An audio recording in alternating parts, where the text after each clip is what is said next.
correspondent shortly.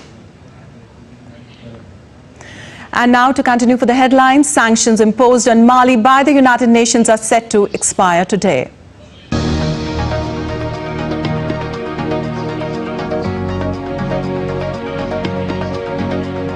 Gabon's junta has named a transitional president amid condemnation from the United Nations.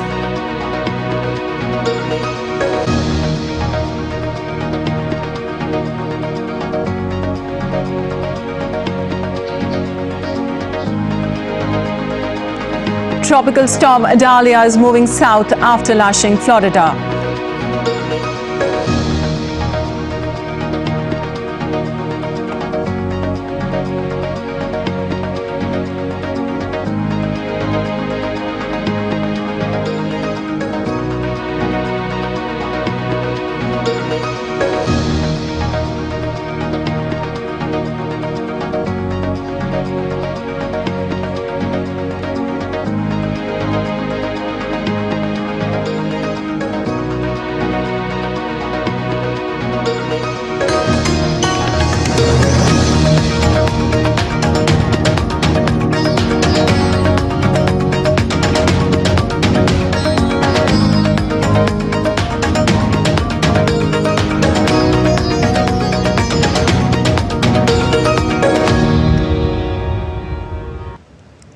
And the breaking news first, over 50 people have been killed in a fire in a multi-story building in South Africa's biggest city. Officials said dozens more were also injured in the blaze in Johannesburg, which broke out in the middle of the night. Robert Moladzdi, a spokesman for the emergency services, has warned the number of fatalities may rise further as more people could be trapped inside.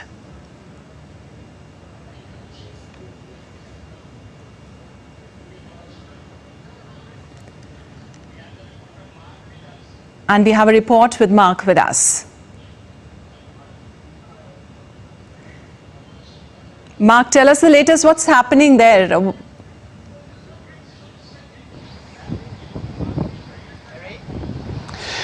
Yes, it's a tragic situation. The fire broke out about 1:30 local time in the morning, and the fire has been extinguished, but emergency services are now working their way through the 5 stories.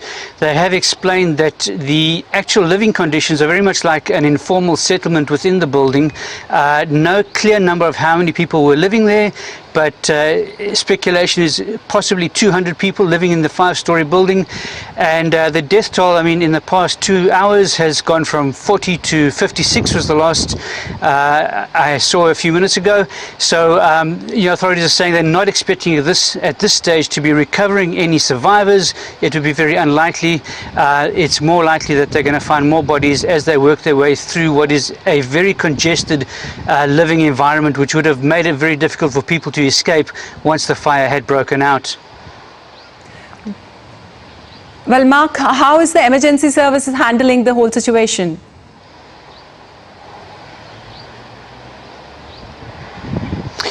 At this stage, they have cordoned off the area. Police are available as well and on scene.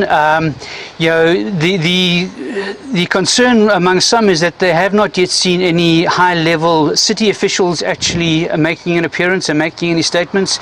It's been very much a matter of dealing with what is on the ground right now, extinguishing the fire, and then searching through the facilities and trying to recover those bodies. At this stage, one miner has been found to have been deceased, but there is no expectation from emergency services that they will actually find any survivors in a congested space like that. Smoke inhalation is as much a threat, probably more of a threat than actual burning. But the area has been cordoned off. Plenty of questions, though. I mean, living conditions like this are not supposed to exist, but the concept of hijacked buildings in Johannesburg is a phenomenon that has been going a long time.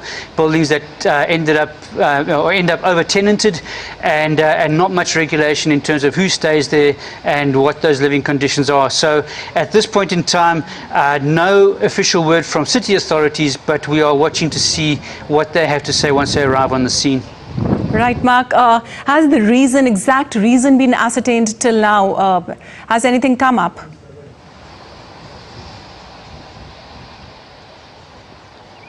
At this point, they have not yet been able to confirm how the fire started. All that is clear is that it was the early hours of the morning, around 1:30 in the morning, and as a result, people were sleeping, and those who were not able to respond quickly enough obviously were trapped in the building.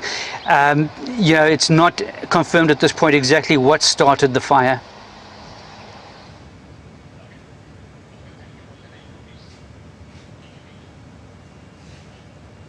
Well, thank you so much, Mark, for joining us from there and giving us this update.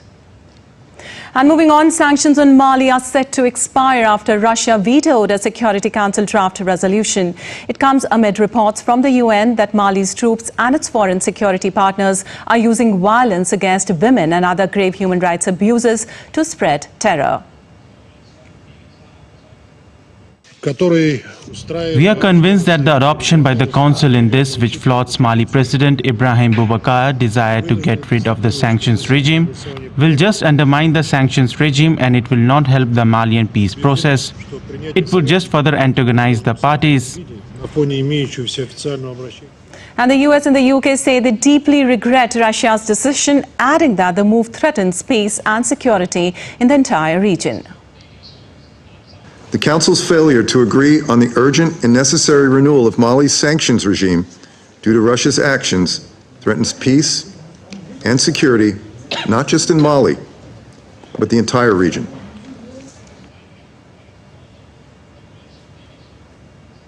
The United Kingdom deeply regrets Russia's reckless use of the veto. This will reduce the Council's oversight and engagement on Mali's peace process at a critical juncture. Well, the Central African nation of Gabon has named a transitional leader in the wake of Wednesday's coup, with General Brice Oligui Nguema, who formerly served as the head of the Presidential Guard, now claiming power. President Ali Bongo has been put under house arrest, sending this message from his residence.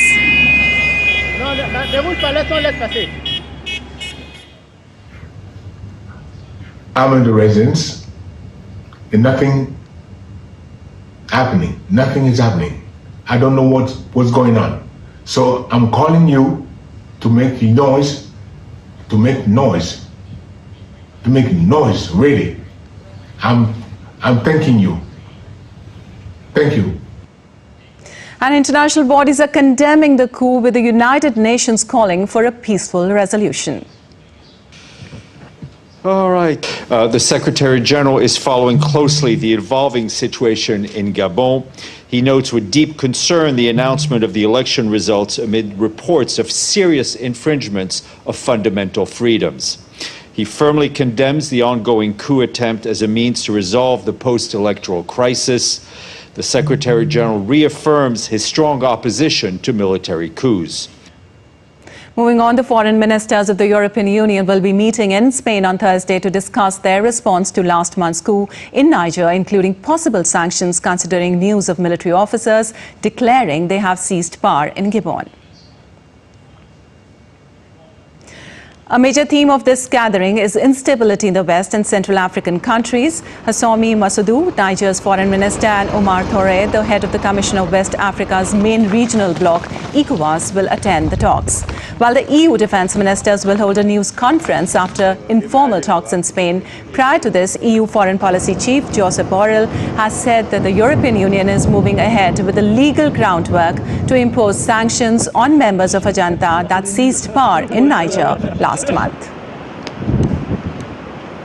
Japan's Prime Minister Fumio Kishida has pledged to compile measures to help the fishing industry hit by China's ban on Japanese seafood after visiting Tokyo's biggest fish market. Kishida was seen on camera speaking to those selling products from Japan's Fukushima prefecture at Toyoso Fish Market and eating some items from the region. The government will tap additional funds of several hundreds of millions of dollars from the reserves to fund the measures. Japan started releasing treated radioactive water from the Richt nuclear power plant into the Pacific Ocean last week, prompting China, Japan's biggest trade partner, to impose a blanket ban on the import of Japanese seafood products. Building on the various voices and opinions I heard today, we will develop support measures in close partnership with the fishing industry. On the subject of China's import restrictions with no scientific basis, we will make great effort to abolish them. And residents in the U.S. states of Florida and Georgia are assessing the damage left by Hurricane Idalia. Authorities are investigating one unconfirmed storm-related traffic death. The storm strengthened to a Category 3 hurricane before making landfall. DD India's U.S. correspondent Nick Harper reports. The full force of Hurricane Idalia lashes the Gulf Coast of Florida, turning streets into rivers, swamping cities, cutting off communities. Idalia smashed into the Big Bend region of the state, bringing wind speeds of more than 200 kilometers an hour, and more troublingly, storm surges 5 meters high. That level of storm surge is life-threatening. Do not go outside in the midst of this storm. If it's calm where you are, it may be because you are in the eye of the storm, and those conditions will change very, very quickly. So wherever you are, hunker down and don't take anything for granted here. This is a very, very powerful storm. The hurricane knocked out power for around 500,000 people as howling winds hurled seawater inland. Idalia is the first hurricane to hit this part of the state. But Florida is no stranger to some of the strongest storms that hit North America every year. Last September, Category 5 Hurricane Ian made landfall in southwest Florida, killing 149 people and wreaking more than $110 billion in damage. If there's anything the states need right now, I'm ready to mobilize that support of what they need. I don't think anybody can deny the impact of the climate crisis anymore. Officials deployed hundreds of rescue teams and emergency crews to the state ahead of the storm, but it's likely to be days before life returns to normal. The US government has promised extra assistance to the millions of people hit by the hurricane. But the real cost of the storm to people and properties won't become clear for some time to come, as Idalia makes its way up the east coast through Georgia and into South and North Carolina. Nick Harper in Washington, reporting for DD India. Well, the speed at which Hurricane Idalia intensified before it slammed into Florida on Wednesday was most likely increased by climate change.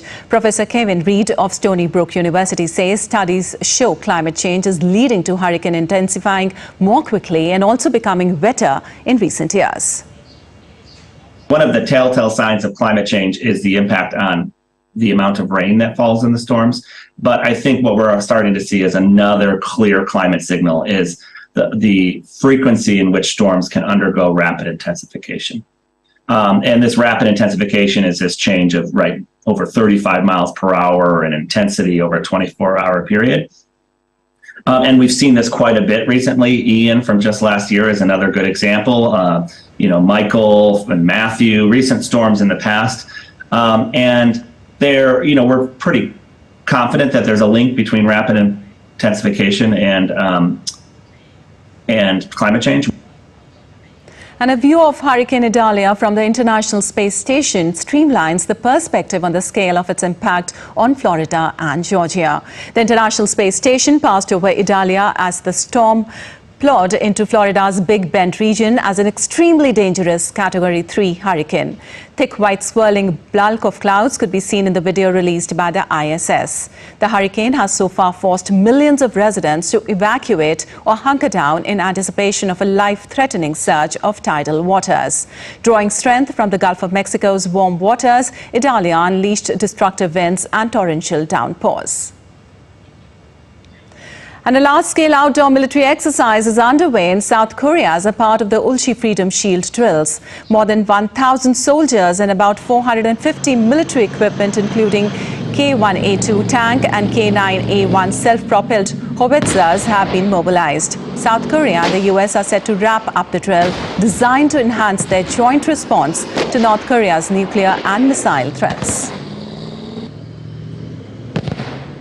If another provocation takes place, we will firmly endure the role of being a strong shield of freedom with overwhelming responses. 감당해 나가겠습니다.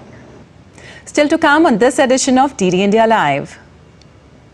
India is all geared up for the mega event. Democratic traditions, street food, artistic splendor to be showcased. Vikas Bharat 2047 Development Dialogue focuses on the G20 presidency and its global impact. And major upset at US Open with Stefanos Tsitsipas crashing out.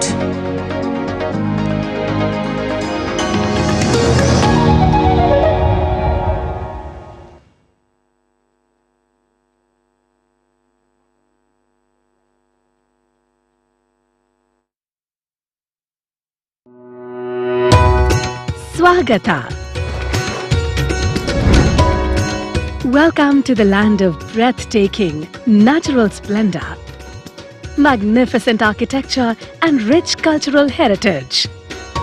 From the temples of Hampi to the Mysore Palace, from the ruins of the Vijayanagar Empire to Jog Falls and Bandipur Tiger Reserve, Karnataka's diverse and vibrant landscape has much to offer to everyone. With the largest coffee growing area and production of the highest quality of sandalwood, Karnataka is a leading agricultural state of India. Dubbed the Silicon Valley of India, Bengaluru, the capital of Karnataka, is India's leading information technology exporter. The state is a global startup hub and a manufacturing center for some of the largest public sector industries in India, including Hindustan Aeronautics Limited, National Aerospace Laboratories, Bharat Heavy Electricals Limited, Bharat Earth Movers Limited. Karnataka is home to India's premier science and technology research centers, such as Indian Space Research Organization, and leads the nation in biotechnology. From its glorious past to a global future, Karnataka presents a perfect blend of India's diverse cultural history and modern outlook.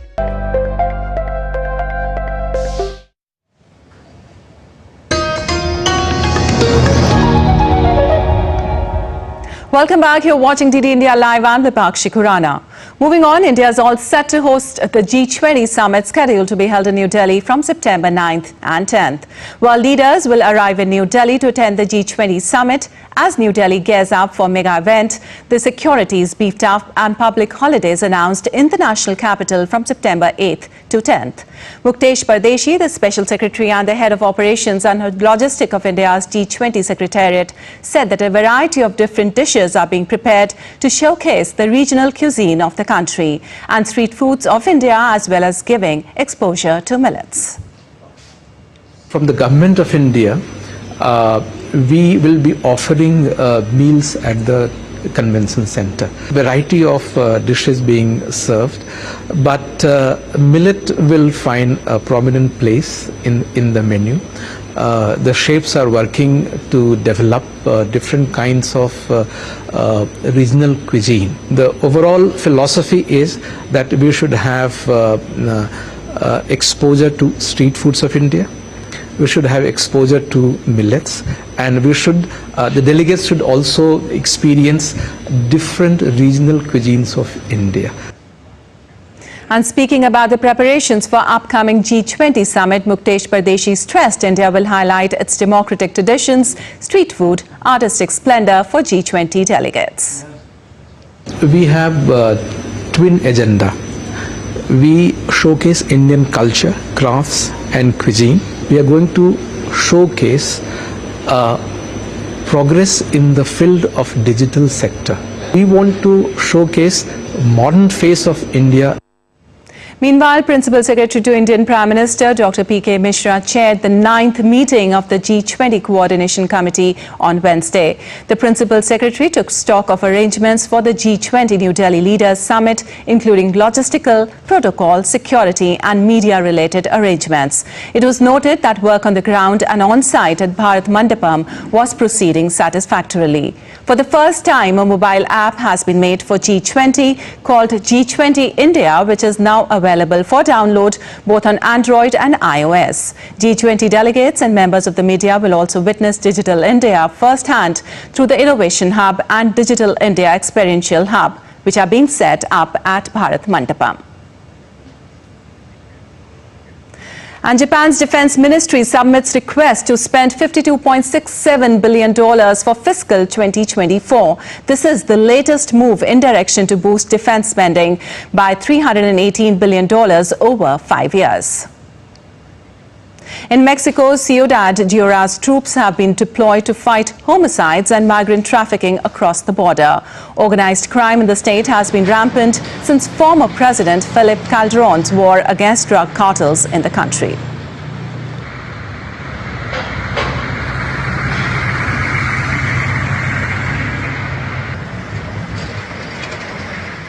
And speaking at the Vikasit Bharat at 2047 program held today at India's Delhi, Indian Foreign Minister S. Jaishankar said that this is the first G20 where people from all walks of life feel connected to this presidency. We have involved every city, every person with this presidency. We want to use G20 to prepare the world ready for India and also make India ready for the world, he said. The impact that our success will have on the world.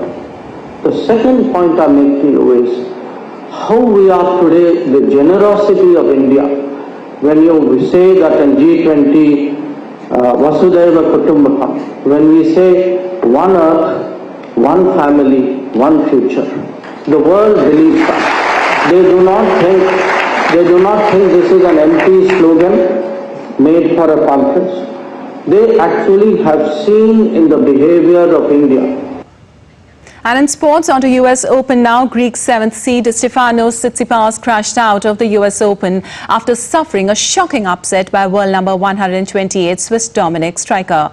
Striker secured the biggest win of his career with a thrilling 5-set victory. It was another early US Open exit for Tsitsipas after he fell in the first round last year.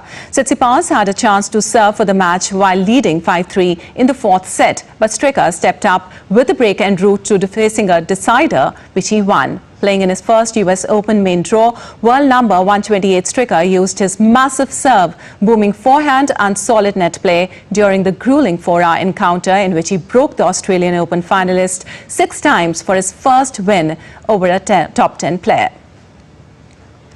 And Novak Djokovic cruised past Spain's Bernabeu Zapata Miralles 6-4, 6-1, 6-1 in the second round of the US Open on Wednesday as he continues his hunt for a 24th Grand Slam title. The Serbian fired off 35 winners to set up a meeting with compatriot Laslo Djere in the third round. Djokovic will return to the world number 1 spot when rankings are updated after the tournament, after winning his opening match. In the women's draw, world number 1 Iga Swiatek moved into the third round but not without a fight, taming fiercely Daria Saville, who had warned she had the game to make the defending champion uncomfortable. After a 6-0, 6-1 rout of Sweden's Rebecca Peterson in her opening match, Swiatek did not look at ease as she was made to work for a 6-3, 6-4 win over the 322nd ranked Australian spark plug. For Swiatek, the win was another step towards defending her US Open crown and keeping the number 1 world ranking. On to Cricket Asia Cup, Pakistan thrashed Nepal by 238 runs in the opening match on Wednesday to pick up 2 points in Group A encounter. Babar Azam led from the front as he smashed 151 runs and his 19th ODI ton. Iftikhar Ahmed also hit a quick-fire century to help Pakistan post 342 runs. Shabad Khan then followed with a 4-wicket haul to bowl out Nepal for 104 runs in 23.4 overs. Pakistan will play next arch rivals India in a high-voltage clash on Saturday. With 23 movies contending for the Golden Lion, the 80th Venice Film Festival kicked off on Wednesday at Venice Lido. About 19 fiction films and documentaries, 2 television series and a short film are playing out of competition. The festival runs till the 9th of September. The festival opened with the premiere of Italian World War II drama Comandante, directed by Edoardo De Angelis. The opening ceremony of the Venice Film Festival paid tribute to Italian filmmaker Liliana Cavani's career. 90-year-old Cavani was honored with the festival's Golden Lion Lifetime Achievement Award, with the filmmaker urging the event to pay more attention to women's contributions to cinema. And the Venice International Film Festival has kicked off with a star-studded lineup, including many film stars there.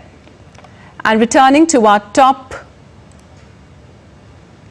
Well, if you're lucky enough to be in Venice and have tickets to this year's festival, then there is a lineup that is just packed full of big-name directors from all around the world.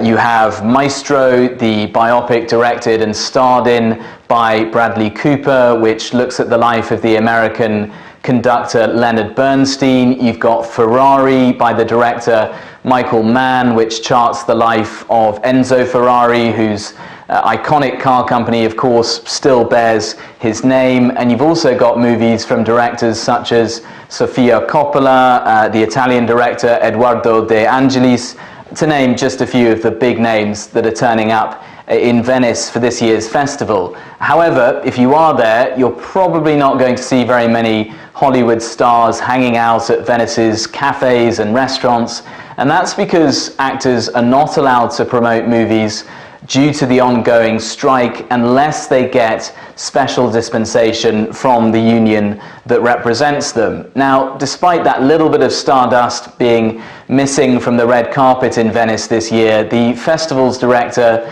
has still said that the lineup and that this festival is going to be very positive. However, those Hollywood strikes are not the only dark cloud that's been hanging over the build-up to this year's festival in Venice. Due to some heavy rain and storms that we've seen in recent days in northern Italy, they've actually had to raise the flood barrier just outside the city of Venice, and that's after a summer when we've seen some really turbulent weather across northern Italy, and actually iconic locations such as St. Mark's Square in Venice actually having several inches of water over them. Giles Gibson in Rome reporting for DD India. And now returning to our top story, over 50 people have been killed in a fire in a multi-story building in South Africa's biggest city.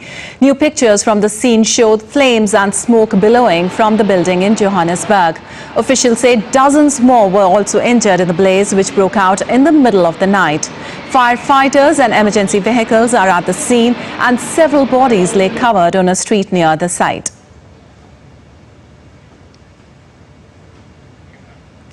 Well, that's all for this edition of DD India Live, but let us know your thoughts on the news of the day. You can connect with us on Facebook X, formerly known as Twitter, and Instagram. We'll be back with more news as it breaks here on DD India. I'm Nipakshi Khurana from all of us here in Delhi. Thanks for watching DD India Live.